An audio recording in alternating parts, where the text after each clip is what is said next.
right now we are at the Milan Rastislav Stefanik Airport in Bratislava, starting with Visa Action 2011.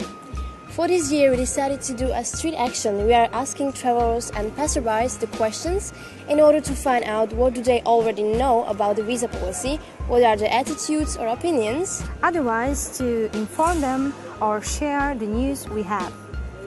So this is the 2011 Visa Action of JEF Slovakia. Enjoy!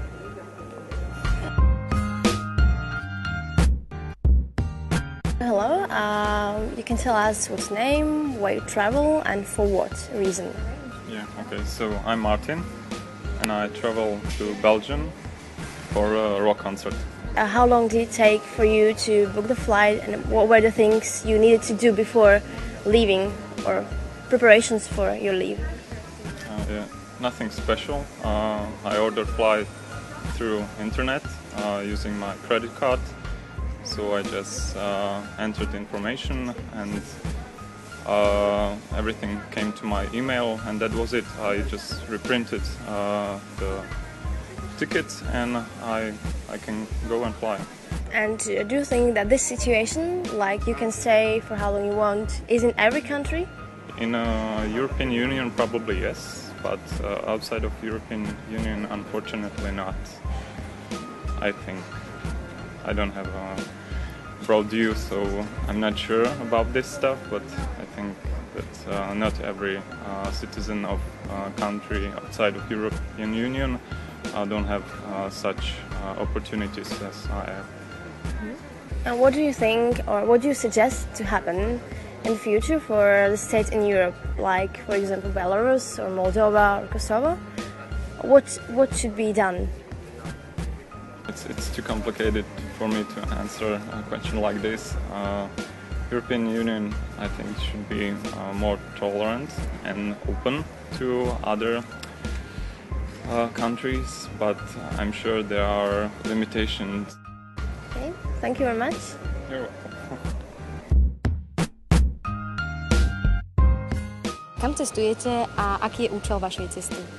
No, cestujem do Luxemburgu za mojou dcerou. Ideme tam na svadbu.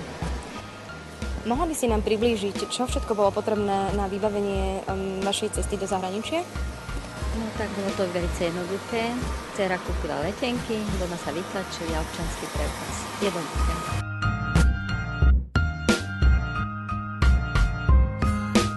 Hello, you can tell me your name, where you're from and where you travel. I'm Branislav. I'm from Slovakia. I'm traveling to Leuven. For what reason are you traveling to Belgium? Because I'm studying there. Okay. I'm studying theology and religious studies. Do you usually travel often just because of your studies, or also to see friends, or because you like traveling? I like traveling, that's true, but I travel mainly because of my studies. Because I want to see my family time to time, so that's the main reason why I travel. So how often you come back home? It's usually 3 or 4 times a semester, so 6-7 times a year. How long are you allowed to stay in Belgium? Are there some restrictions? No, I don't have to pay any extra fees. I don't need to ask any permission from Belgium or from any country in Europe, so that's great. We can now travel as we are part of the European Union. We can travel all around Europe, so that's great. And so actually I don't need concerning Belgium, I can stay there as long as I'm a student, so there's no need for any special permission over there as well. And do you think that this is happening so easily in every country? I'm pretty sure that it's not happening in every country. And what do you think about the states like Moldova, Bosnia-Herzegovina or Kosovo towards the European Union? Because the process is not that easy in these countries. So what would you suggest to be done?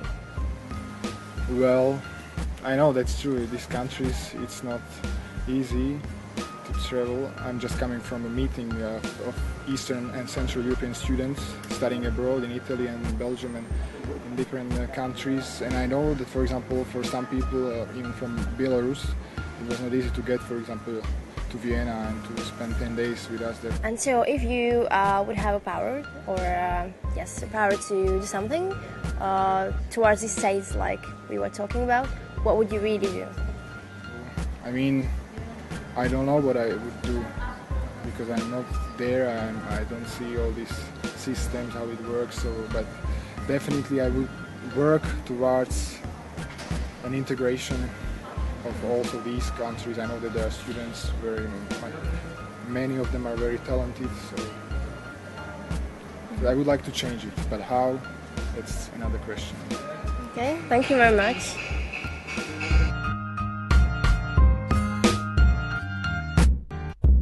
Vedeli by si mi opísať celý ten proces od momentu, kedy si rozhodnete niekam ísť a cez to vybavovanie, či sú tam nejaké poplatky, ktoré musíte zaplatiť, či si musíte pýtať povolanie od nejakých nadriadených orgánov na to, aby ste mohli vycestovať, alebo vám tieto orgány dajú časové obmedzenie, počas ktorého môžete zostať v tej ktorej krajine. Tak ak cestujem v rámci Európskej únie, tak žiadne takéto veci nemusím riešiť, v podstate je to úplne jednoduché. Rozhodnem sa, že chcem napríklad letieť o týždeň, tak pozriem sa, idem za počítač, objednám si letenku a prídem na letisko, prejdú klasické letiskové veci, ako batožina, letenka, nastúpim a letím. Som v tej krajine, čiže nič zvláštne, nič ťažké, nič náročné.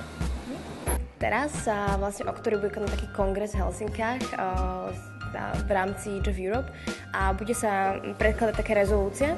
Takže čo by ste možno vy, keby ste mohli do tejto rezolúcie chceli dopísať, alebo čo by ste navrhovali? Neviem, že či sa dá tak jednoducho hneď na to odpovedať, že bude za tým asi nejaký širší politický kontext celej tej krajiny a že prečo to tak nefunguje. Ale tak určite by som sa snažil hľadať nejaké riešenie na to, aby aj iné krajiny a iní mladí ľudia mohli cestovať tak jednoducho ako my.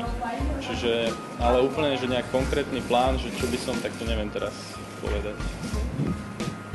Ale určite by som bol pro, respektíve snažil by som sa, aby sa to dalo, aby sa to zjednodušilo.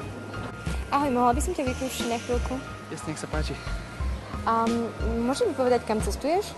Do Talianska. A aký je účel tvojej cesty? Cestujem za rodinou, to sme sa nevideli tak.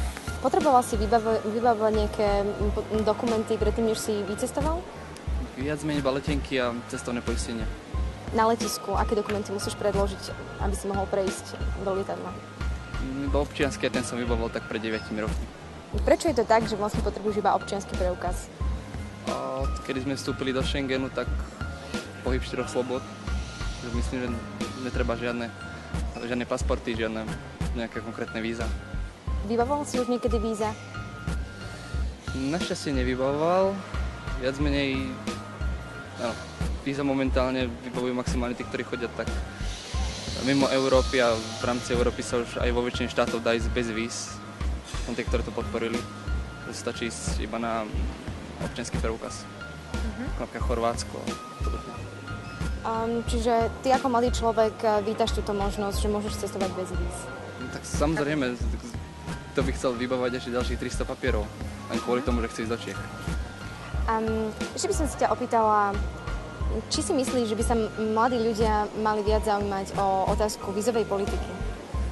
Tak vzhľadom k tomu, že skutočne si vybavujú víza iba vtedy, keď idú do Ameriky a inak ani nevedia, čo to je. Určite by bolo trošku podporiť teda vzdelanie v tejto oblasti. A ako by sme to mohli dosiahnuť? Visa Action, Jeff Europe.